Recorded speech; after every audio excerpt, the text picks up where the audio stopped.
الحمدللہ رب العالمین والصلاة والسلام علی سید الانبیاء والمرسلین۔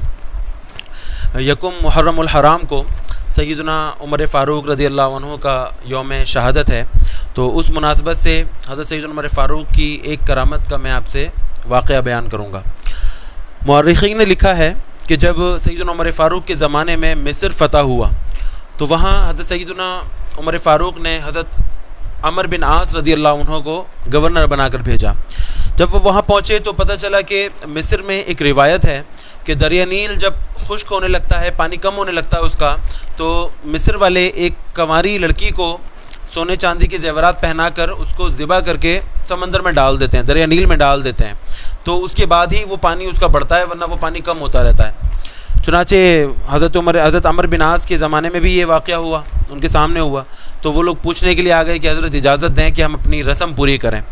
حضرت عمر بن عاص کو جب پتہ چلا تو سخت ناراض ہوئے، غصہ ہو گئے، کہا کہ یہ تو بہت غلط طریقہ ہے، اسلام اس کی اجازت نہیں دیتا، اسلام پچھلی ساری غلط رسومات کو ختم کرنے کے لیے آیا، چنانچہ کہا انتظار کرو۔ چنانچہ حضرت عمر بن عاص نے حضرت عمر فاروق کو ایک خط لکھا اور اس میں یہ سارا واقعہ تفصیل سے بیان کیا۔ حضرت عمر فاروق نے جواب میں 2 خط لکھے، ایک حضرت عمر بن عاص کے نام اور ایک دریا نیل کے نام۔ حضرت عمر بن عاص کے نام جو خط لکھا اس میں لکھا تھا کہ میں آپ کو ایک خط دے رہا ہوں دریا نیل کے نام، اس کو آپ دریا نیل کے بیچ میں لے جا کر ڈال دیں اور پھر دیکھیں۔ اور جو دوسرا خط تھا دریا نیل کے نام، اس میں لکھا کہ اللہ تعالیٰ کے حقیر عاجز بندے عمر بن خطاب کی طرف سے دریا نیل کے نام یہ خط ہے کہ اے دریا نیل، اگر تو اللہ تبارک و تعالیٰ کی مرضی سے جاری ہوتا ہے اور چلتا ہے تو آج کے بعد تو کبھی رکنا مت، تیرا پانی کم نہیں ہونا چاہیے، اور اگر تو اپنی مرضی سے چلتا ہے تو جو چاہے تو کر۔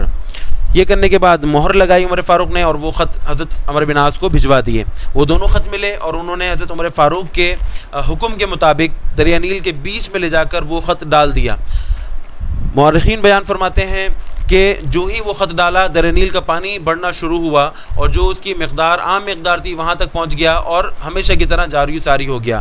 وہ دن ہے اور آج کا دن ہے، دریا نیل کا پانی کبھی بھی نہیں رکا، نہ ہی کم ہوا۔